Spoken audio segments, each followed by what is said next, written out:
This is a haunted Elsa doll that a little girl received on Christmas of 2013. In 2013, this was a very popular gift that parents were getting their children, and it was supposed to sing the popular song Let It Go, and she also spoke certain sentences from the film. Now, at first, this family thought that everything was completely normal, but one day in 2015, this doll stopped speaking English and randomly started to speak Spanish. There wasn't a button to change the language, it just started happening randomly. And then the doll started talking even when it was turned off and even when the batteries were out. The family got so freaked out that they decided to throw the doll in the garbage outside their house. But a couple weeks after they did this, they walked in the house and found the doll sitting in a bench in their living room. The husband wrapped it up in 2 bags and put it in the bottom of the garbage can once again. Then they went on vacation, and when they got back home, they found the doll sitting in their backyard. This time they decided to mail the doll to a family friend living in Minnesota, and that friend attached the doll to a steel pipe and threw it into a lake, and it sunk to the... There are 2 abandoned Disney World parks that people are forbidden to go to. In this first video, I'm going to be talking about a park called Discovery Island. This is located in the middle of Disney World's Bay Lake, and it's only accessible by boat.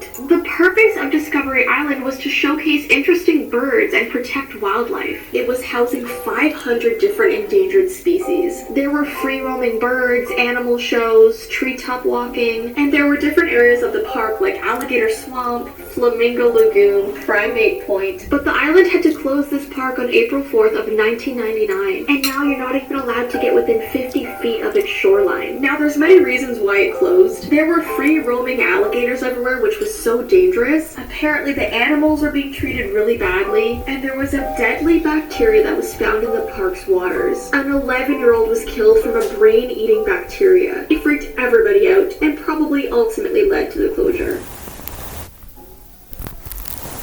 You guys need to see these dangerous beauty products that should never have existed. Most of these pictures I'm about to show you came from like the early 1900s, and they'll blow your mind. This was a facial ice box that came out in 1966. It was meant to refresh your face during the day. This was a perm machine in 1909. It looks like a medieval torture device. This was a dimple machine. It's where these 2 small knobs were just pressed into your cheeks to make an indent. This is a beauty micrometer from the 1930s. Its purpose was to take detailed measurements of a woman's face in order to identify her flaws. This was a freckle freezer from the early 1900s. Back in the day, they thought freckles were ugly, which honestly is ridiculous. This is a heat mask from the 1940s. I could go on forever and ever. It was so weird back then.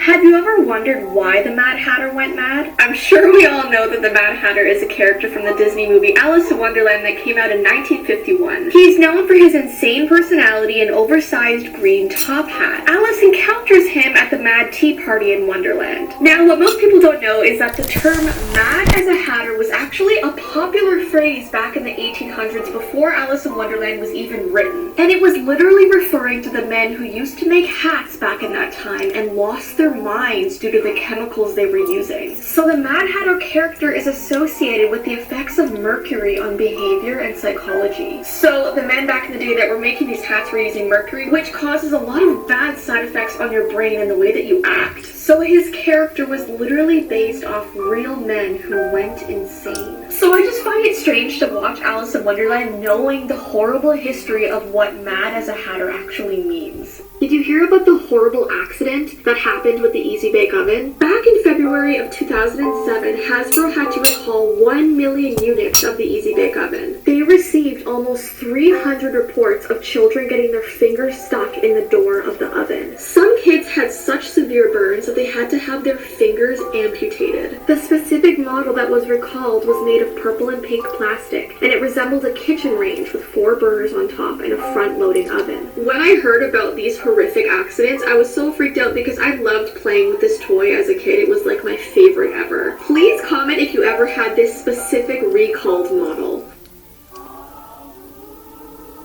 This is why you should throw out your old Play-Doh containers. Pictures have been coming out lately about what happens when a container of Play-Doh sits for a few years without being played with. They start growing what is called sodium chloride crystals, and people have even given them the name alien spores. This is because Play-Doh is made of flour, water, salt, and a binding agent, and when the water evaporates, crystals form. And people are freaking out because the rumor says that it has a potential of exploding if it gets mixed with water. But I have a feeling that that's not exactly true. I'm not a scientist or anything, but that doesn't sound accurate. But the crystals growing on your old Play-Doh is true, and they still look pretty creepy.